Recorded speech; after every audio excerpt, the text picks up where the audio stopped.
Dr. Leon, thank you so much for coming on to the show today. I don't want to spoil the surprise of of all the great things that you've done by trying to articulate that myself. Would love to first thank you for coming on the show and ask you to maybe give a brief overview of your history of work and talk about some of the things that you've done and accomplishments that you've had. I would love to just kind of hand over the floor to you and hear a bit more about your story.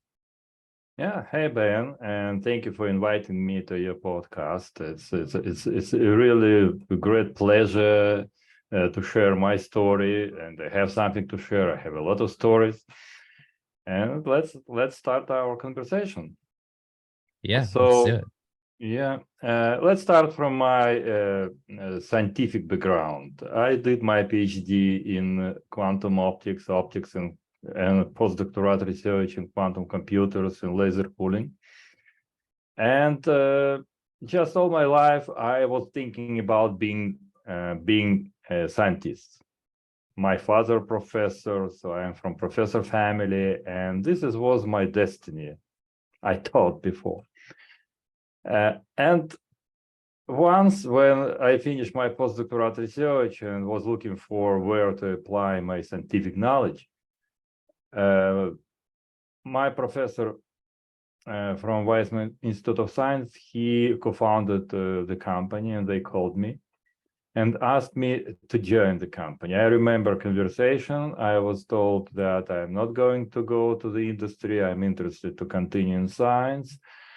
And first of all, they explained me that what's the difference between a salary of professor and salary of engineer. And in difference, is very, very big. And why this difference happens? Because what engineer is doing, you can use now. You can apply it. You can have return of investment immediately. But what professor is doing, you have return of investment in 50 years, approximately. So just chop the salary on 50 years and you have salary of professor. They were quite convincing, and I decided to join the company and spend a year like engineer. By the way, I didn't know how to be engineer because the main goal of the scientist is to publish as much papers as possible and to show phenomena.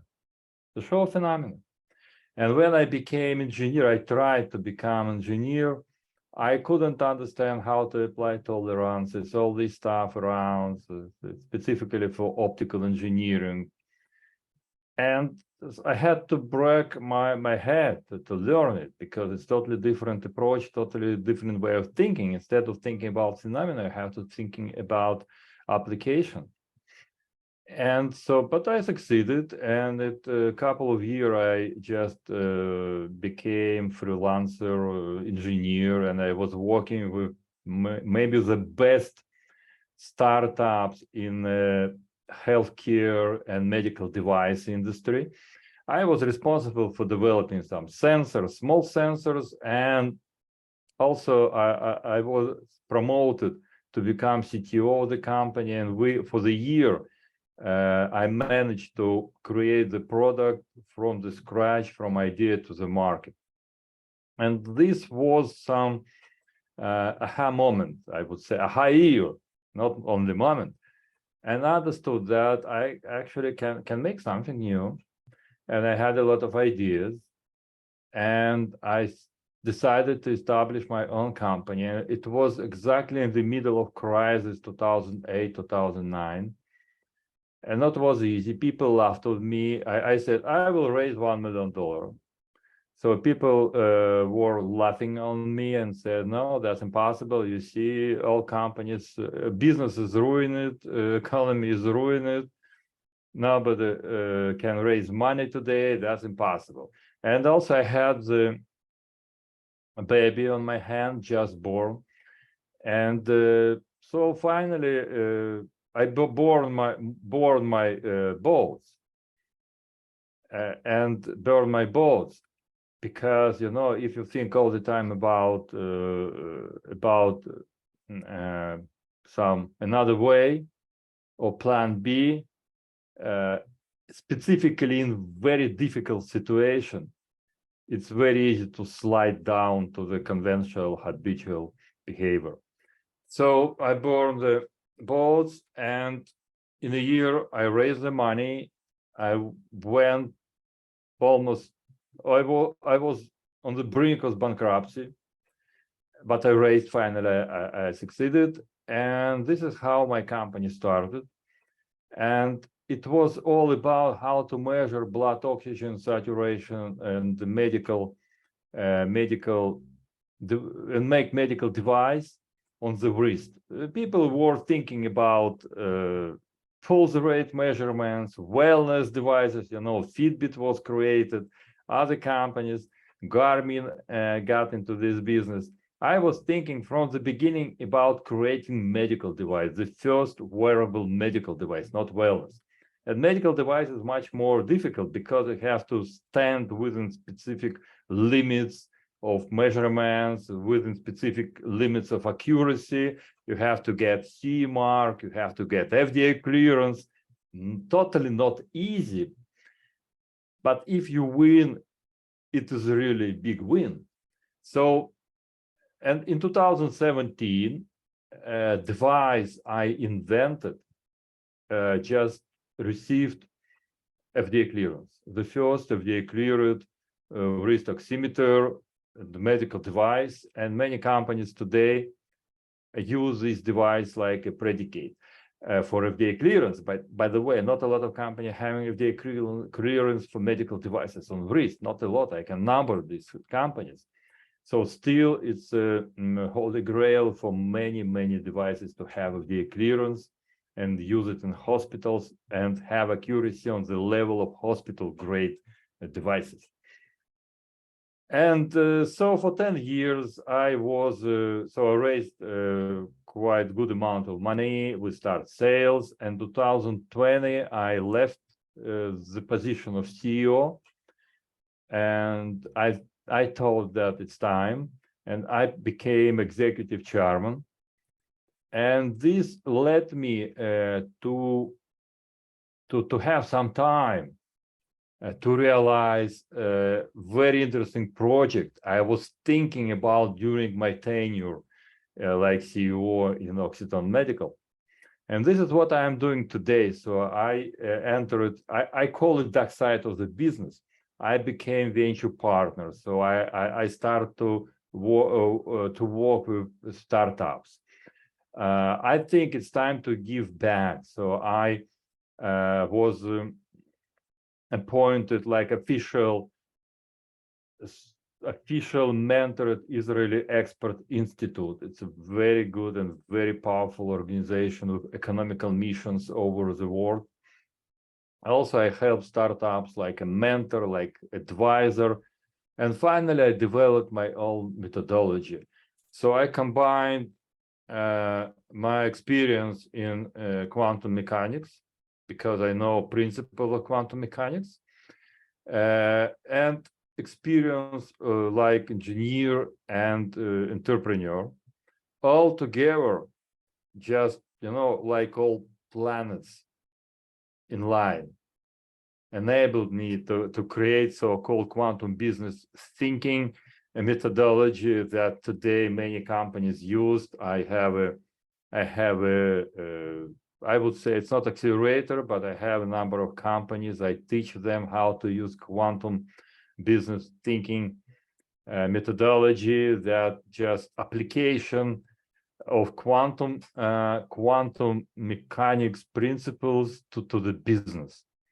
And really, they're very much applicable, and even you can monetize these principles, quantum mechanics principles. And so this is the story, more or less. I still serial entrepreneur all the time. I participate in different ventures. And recently I became a senator in World Business Angel Investment Forum. This is a very interesting organization just built for financial inclusions to help with this stuff, and affiliated with G20. So we are presented in more than 100 countries and doing a lot of interesting things. Also, I entered into the Forbes Business Council, and you can find my articles published in Forbes about quantum business thinking specifically.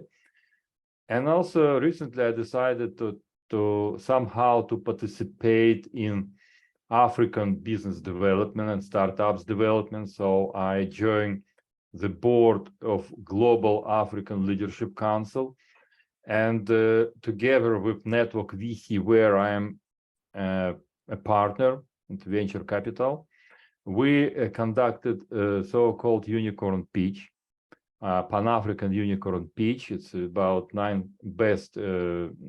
It was selected 9 companies, startup companies, and they pitched. And the winner just go to the next level called Unicorn Battle, and next level Unicorn Cap that happens in Silicon Valley, and get investment from our company, from our venture fund. So this is more or less about what I'm doing today. So just a couple of things, not terribly busy, huh? No, it's incredible just to see the progression of your career from starting off in the hard sciences and then moving into the business world, but first kind of having this engineering stint and then entrepreneurship, and now you move more to the role of investor, where you've created this quantum business thinking, quantum business methodology, and you're bringing that to different startups, working with different startups, obviously doing a lot of good international business. So I think a lot of people are probably feeling your influence, even if they don't exactly know it yet, but now they know it because they're here now. I hope. Sure. Yeah. So yeah, would love to understand a little bit more about your quantum business methodology. I am not a scientist. I'm reading right now the structure of scientific revolutions, but I have not delved that deeply into the sciences as much as I would like to. So I have a lot of respect for scientists and people who are much smarter than myself there. So would love to learn more about this and figure out how we can apply this to business and just to our life in general. First of all, you have to release the scientist from your body, from yourself, from your mind. Because if you continue thinking like scientist, you cannot make anything. You have to think like entrepreneur, not like scientist, not like engineer. You have to know how they think, but you have to break your mind and build the market mindset, even mind place of entrepreneur, and specifically entrepreneur which accept and embrace quantum thinking. What does it mean? Let's take example. For example, duality. So, any particle could be in dual state. It could be wave at some observation time, or it could be particle with another observation time. So, same for the business. Usually people bias, and they do not accept some contradictory opinion and lose a lot. From my experience, this is one of my principles. We were talking about principles. When I design something by myself, every time I fail, because we cannot get all information and process all information we need to make something. It's a black swan happens, you didn't account something. So all the time you have to check and validate what you're doing and your opinion with other people with totally contradictory opinion, and then to make some synergy between them, and to find yourself in superposition state. It's another principle of quantum mechanics. And this superposition state is exactly between these two states. And maybe these states are contradictory states, but you find something how to manage it. Another thing, during this management of these states of thinking, you come to uncertainty. Because, everything what you are doing in future is uncertain. And what is it actually strategy? Strategy, it means how you manage uncertainty and lack of resources. This is a strategy. And I'm strategist. I help to build strategy for startups. And so you take the best chief executive officer is the person who knows how to manage something that he doesn't know that he doesn't know. If he doesn't understand how to manage it, he loses. 90% of startups just fail because of management, not because of technology or market, because they don't know how to manage uncertainty. So in this case, you also could apply quantum mechanics principles, how to manage uncertainty, right? First of all, you collect a lot of information. And if you embrace uncertainty, embrace duality thinking, you can find such a superposition that enable you to predict the future step. But at the same time, you apply some metrics. It also belongs to quantum mechanical principle about observation. When you observe, you collapse your wave function, right? And you can measure it already. So when you apply measurements to uncertainty, you collapse uncertainty to the order, to something that exists. So you can start from chaos, but what is it chaos? Chaos is the order that you don't know yet how to find it inside, right? So there is a very interesting story about me. I remember it's Michelangelo, I think. His friend came to his laboratory and see the big stone, and he asked Michelangelo, "What is it?" And he said, I don't remember exactly, but he said it's a lion. So, and his guest asked, "It's not a lion, it's a big stone, big rock, piece of rock." And Michelangelo said, "Okay, but inside there is a lion. What I have to do just to remove everything that doesn't belong to this lion."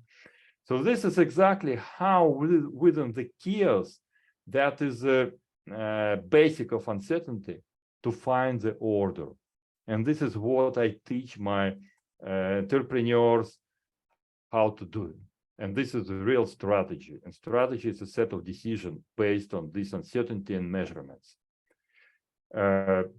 Another stuff, for example, it's called interdependence, that is based on then two particles, for example, they connected somehow in the different places of universe, okay, entanglement, quantum entanglement. And so I projected onto the business like interdependence. And so everything depends on everything. So you have to think like to fuse all thinking together and make it together, because everything is dependent.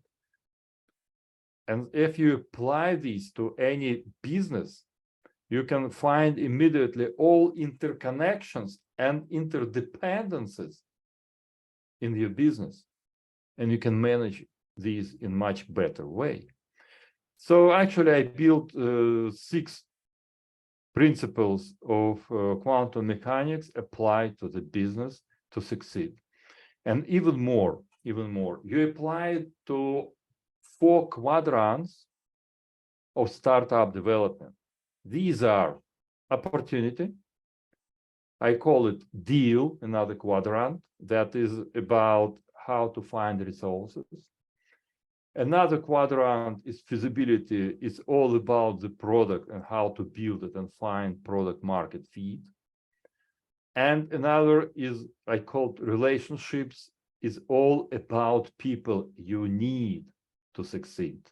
And stakeholders as well, partnership, people, all these around.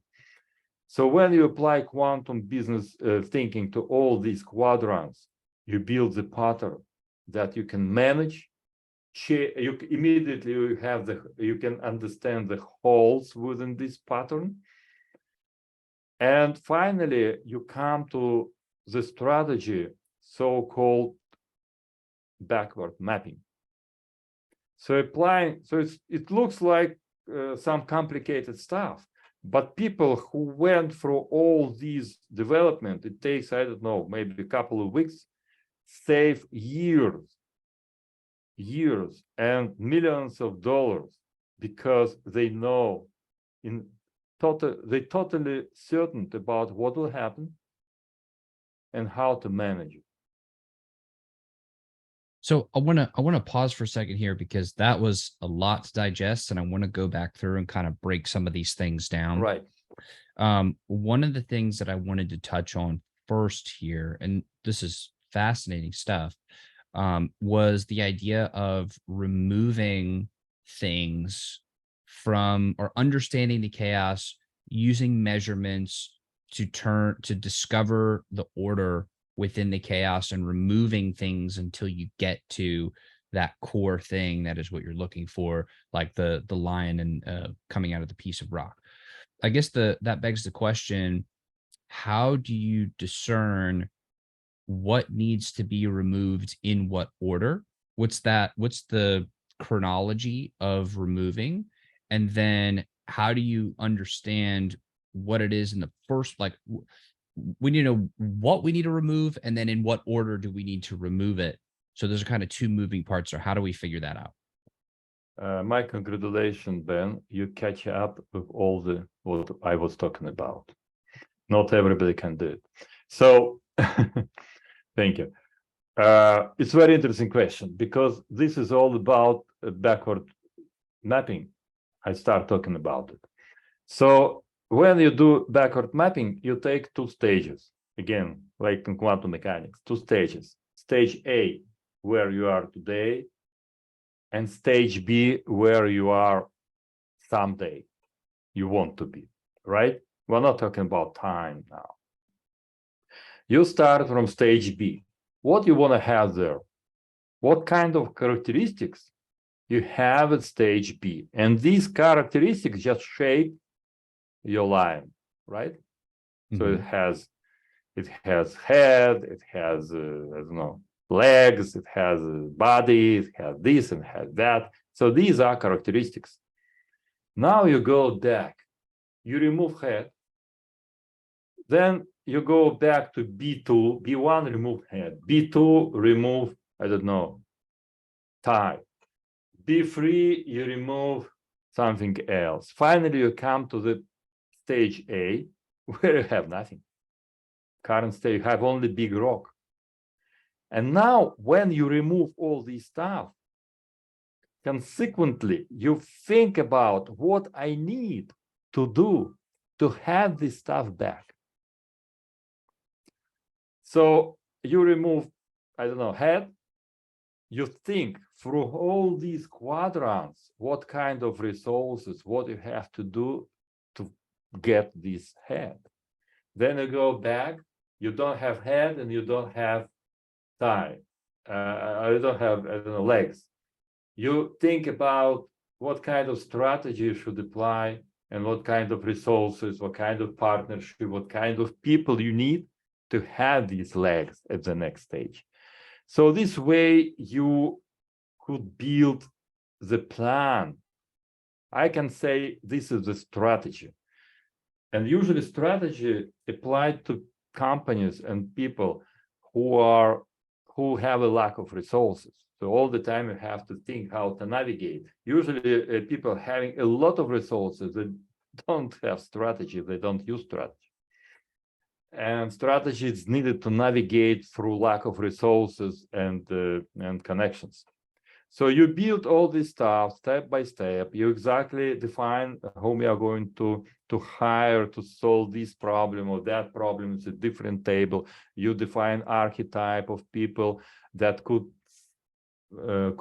help you, because even this stuff people don't know how to do. They think, okay, I want a sales manager. I hire somebody from big company, working 10 years, I don't know, in Philips, other companies sold for millions of dollars. I want him in my startup. He will make me a billionaire.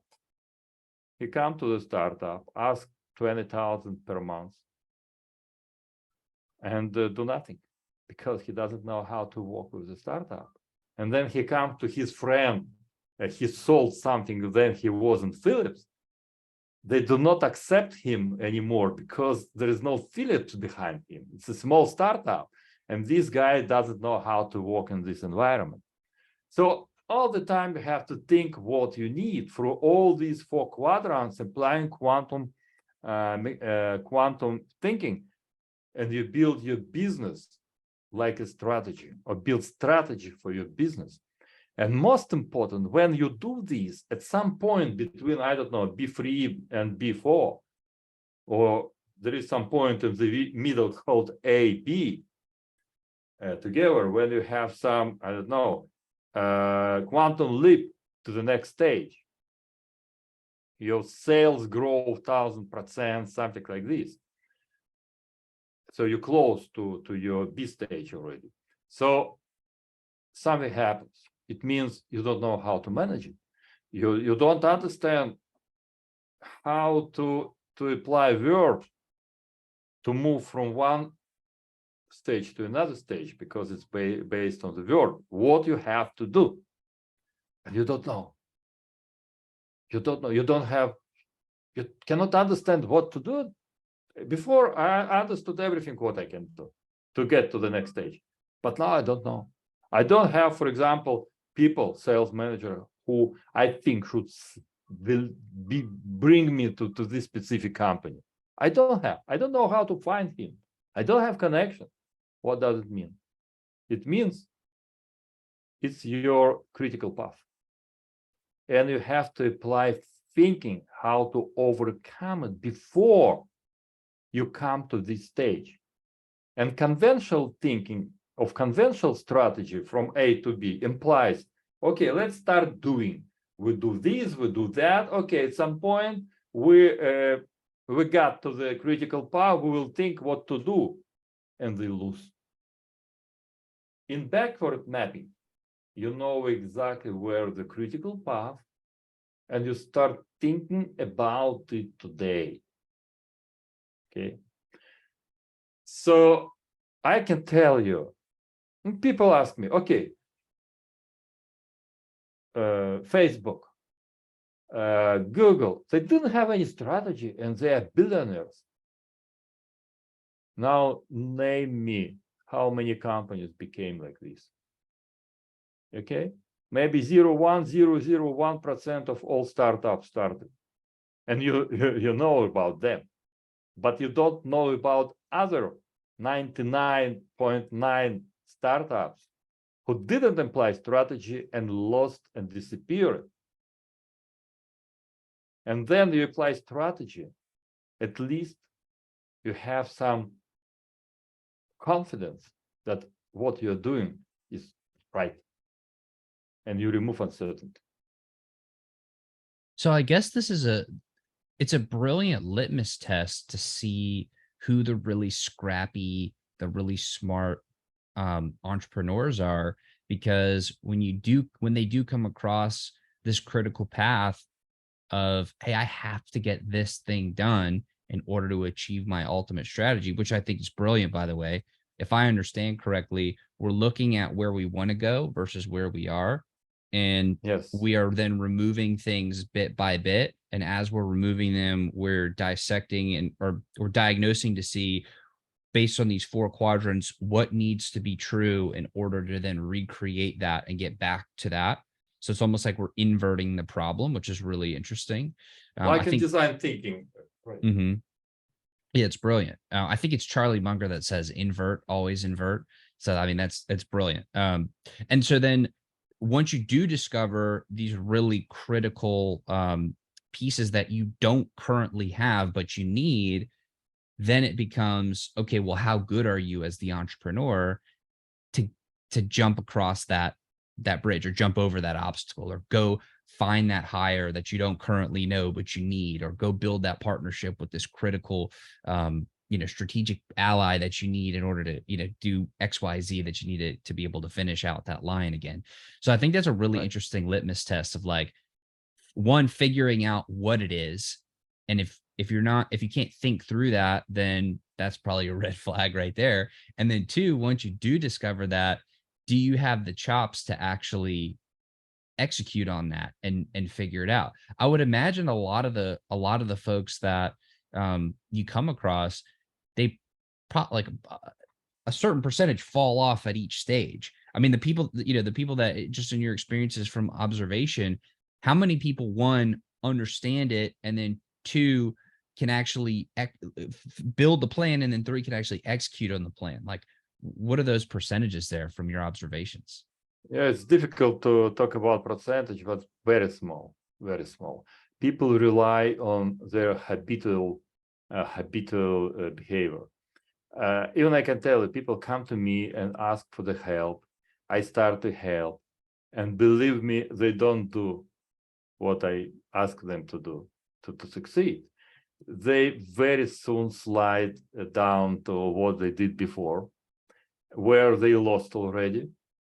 But they continue doing this, or they do not accept all what I'm talking about. They just, pick up some dots from this, trying to apply something what they understand and avoid something what they don't want or don't understand. And this is not good, because you have either apply the full technology or do not apply at all.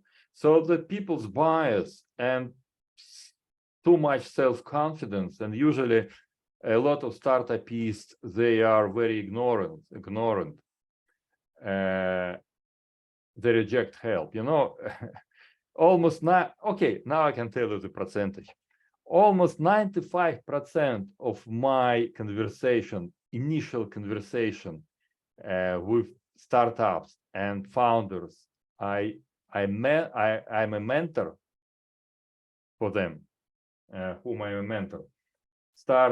Help me to raise money. So they come to me not to ask, how do I make business? I have some problems. I have some questions. No, help me to raise money.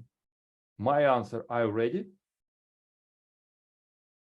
They said, yeah, we're ready. We have everything. We have pitch deck. We have this. We have that. Okay, show me a pitch deck. He started to show pitch deck. 90% of this pitch deck you can throw to the basket immediately. You start tell him about it. He doesn't accept. He moved to another guy. He moved to another mentor. He moved to another guy. Finally, he finds himself in a year on the same stage. Rarely, very rarely, they just could pick up very good lotto ticket and win. But usually they find themselves in the same space. Even more, people invest all the money in product development. I ask, and they cannot deliver the speech. They cannot raise money. So if you develop this product, okay, I can put this product in on the bookshelf and just watch it every day and be happy about you. But how about raising money or sales? No, we can do it. How you can do it? You don't have experience. You have nothing.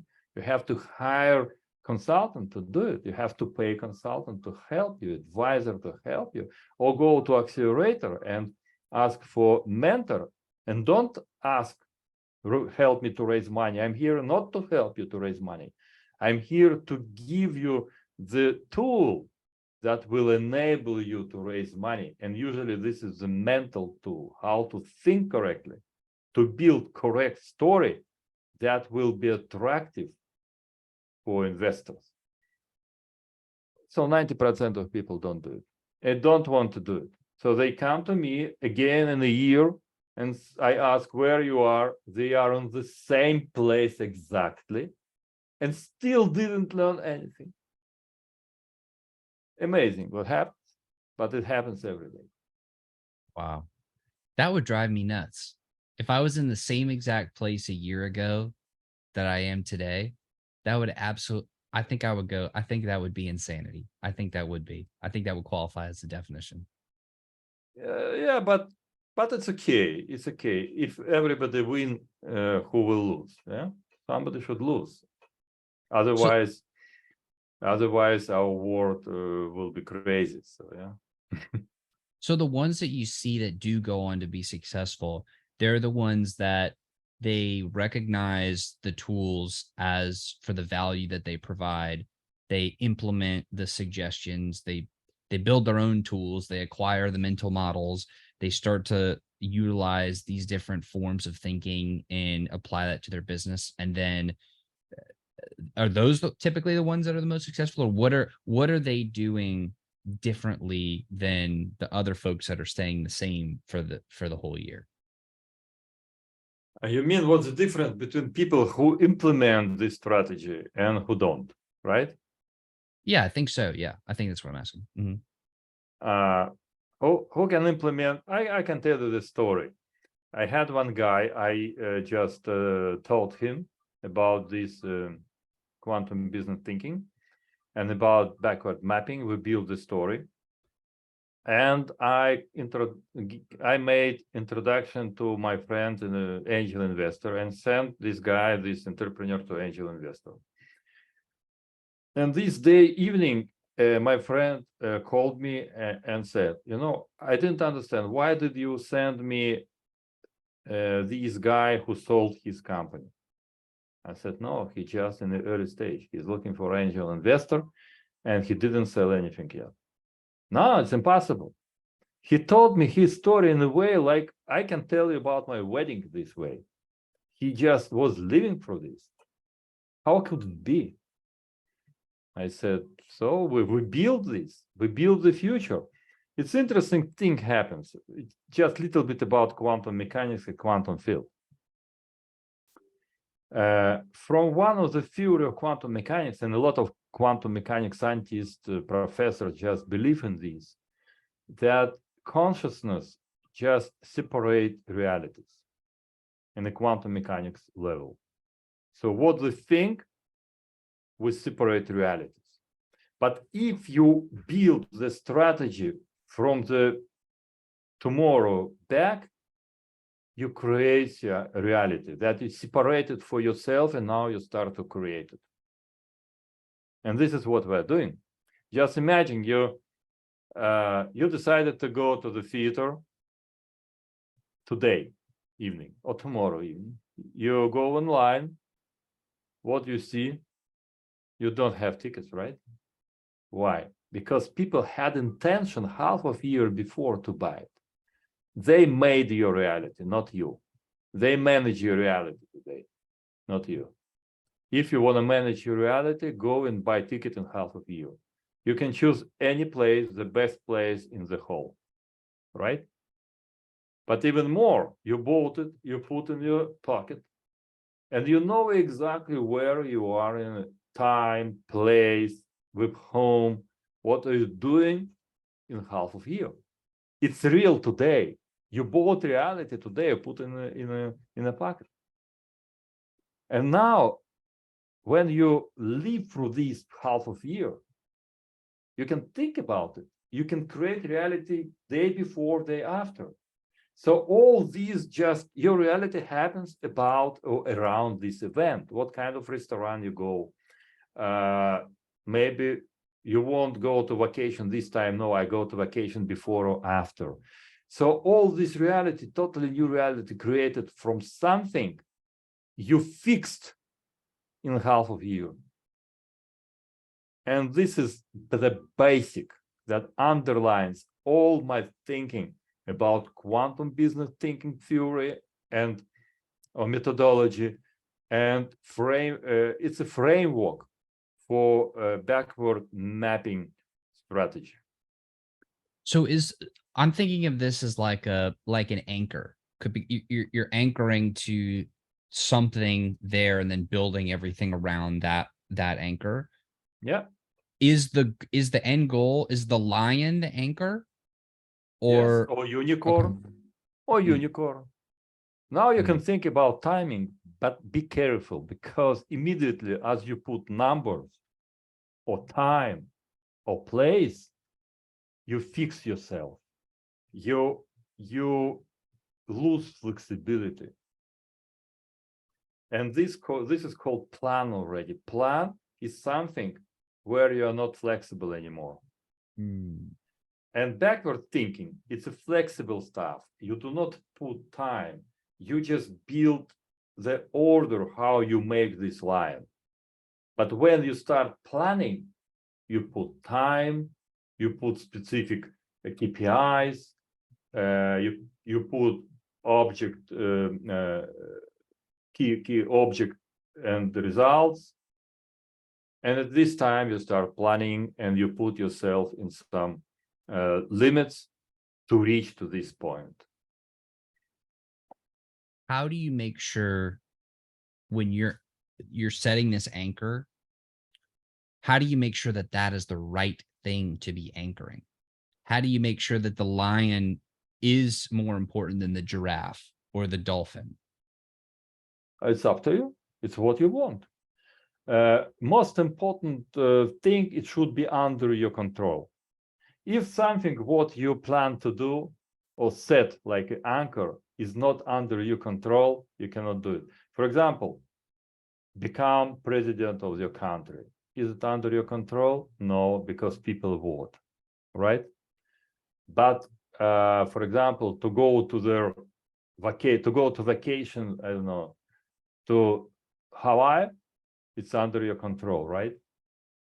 So you should set up something that really under your control. This is the first requirement. And second requirement for the business, for example, I offer to think specifically about how it looks like the war, where the problem you are solving today is solved. You take this war, for example, I don't know, in 2 years, when it's ready. We're not talking about time. You take war where it's solved, how it looks like. And then you understand exactly what is your target. So then one of the things that I think would be really interesting to kind of think through too is like, if once we have this anchor here, maybe there is something that it's very important to us to anchor, but it's not totally within our control. For example, we want to have 100 new customers by XYZ day. We can go and take the actions of, we're going to spend X amount of time prospecting. We're going to send these many cold calls and we're going to put in these activities, but it's not guaranteed to give you the result. So would an important thing to measure on the way be the actionable items that you can do yourself that you believe will give you the best chance of hitting that result? Or just say, no, we're hard anchoring to 100 new customers, and now we'll do whatever it takes to get to that point? Exactly. Because again, we're thinking by quantum principles, and quantum thinking is based on probability. Always there is probability, unless you touch this point and you collapse wave function. So you're thinking about probability, definitely. And probability projected to business is called objective key results. So you set up objective key results, and you set up KPI that you manage and measure on the way to these objective key results. And if you, for example, set up to get to another town from your town for 2 hours, right? You set specific in 2 hours to be in another town. You set specific KPIs. You set specific how fast should you drive? Which road should you choose? Right? These are all KPI and how you manage this driving, right? And these KPIs bring you to these results. So this is the same in quantum business thinking and backward thinking as well. So you backward mapping. You set up objective key results, and then at each point, you set up some small objective key results, and between them, you set up KPIs to reach from one point to another point. Okay, I see. So you're breaking it down into the smallest possible units that you Small can. possible steps, right? I see. Okay, I understand. So I want to actually jump back to something that we talked about a little bit earlier, um, which was thinking about the idea of not. I think you said when you're designing by yourself, it was not as fruitful as when designing with others and checking and validating your opinions with others who have totally different perspectives and opinions. And then the idea of superpositioning. Can we dig into that a little bit more? Because one of the questions that I often come across in my own life is I want to do my own research and be an original thinker. However, I want to read from others and learn from others and not make I don't if somebody else makes a mistake, I don't have to make that mistake myself. If somebody else has discovered something, I don't have to go reinvent that wheel. However, I don't want that to cross this barrier of or cross this line of then, oh, I'm being influenced by others and not doing my own original thinking. So how do we kind of parse through that? How do we handle that duality? I can just suggest how I'm doing this. First of all, I start thinking by myself to understand where I am, what kind of level in this superposition I occupy. I'm not looking for some outer knowledge. I'm looking for knowledge inside. I generate my knowledge by myself. I excavate my subconscious, I would say, and take knowledge from there. And then I'm exhausted in this.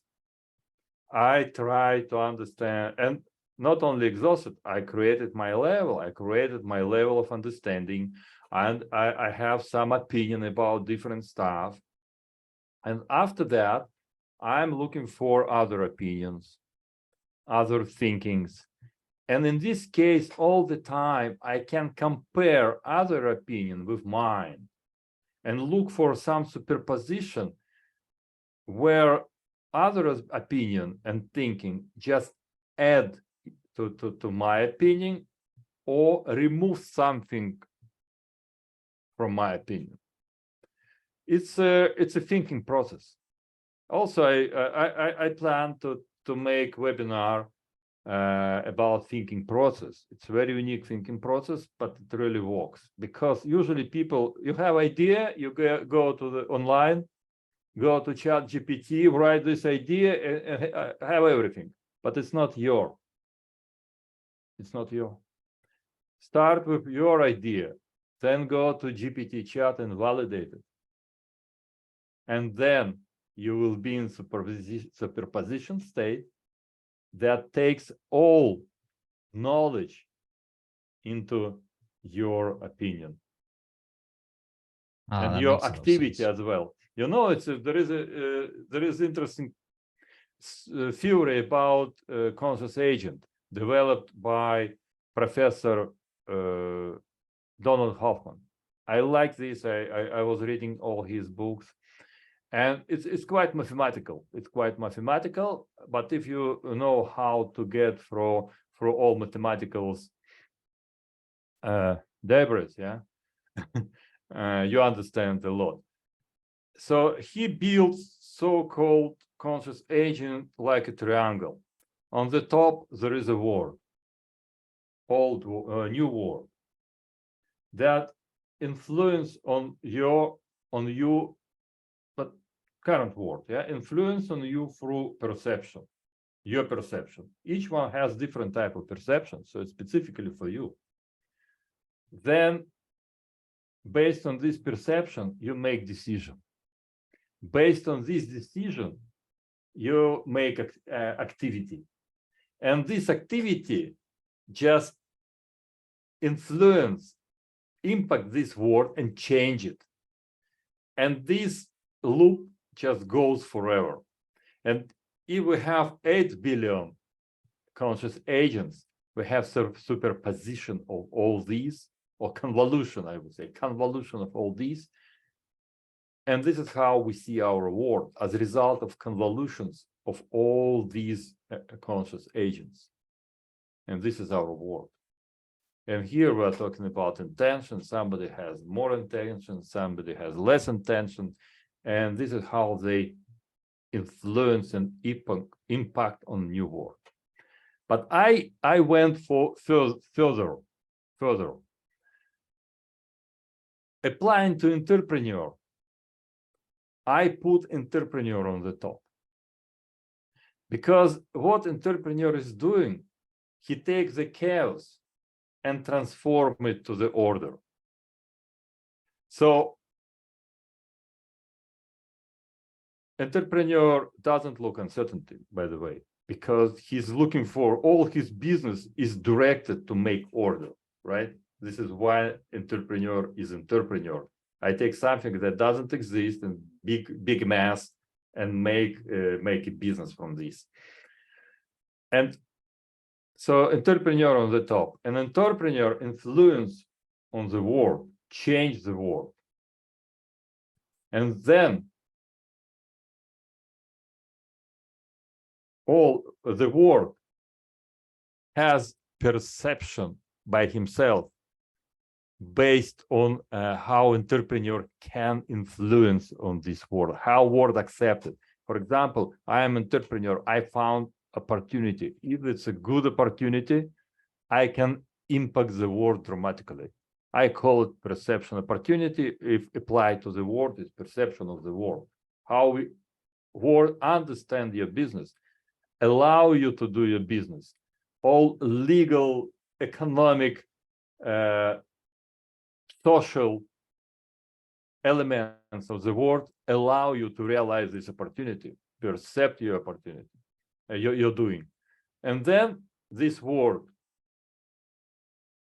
influence you back through your perception, and then you change your direction and influence back to the world. Okay, so it's dynamic. It's dynamic. Dynamic. You're creating your own thoughts on it, excavating the subconscious. I absolutely love that idea.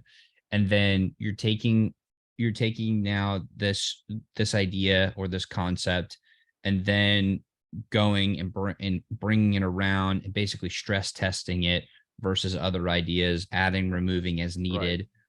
And then if everybody collectively is doing that individually, now we have the whole world and all individuals in the world all doing this and kind of bouncing off of each other, which I'm not actually sure everybody is thinking in that way.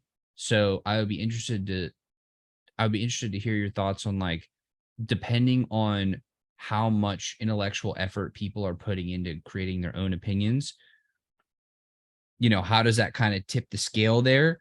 But then the idea of like putting the entrepreneurs on top, where entrepreneurs see opportunities, they're creating a vehicle or an idea which then can influence the world, which then will influence them back, and they're kind of going back and forth there. I guess everybody has like a different size of their influence, or a different level of their influence. So the amount that they influence the world will be different than everybody else.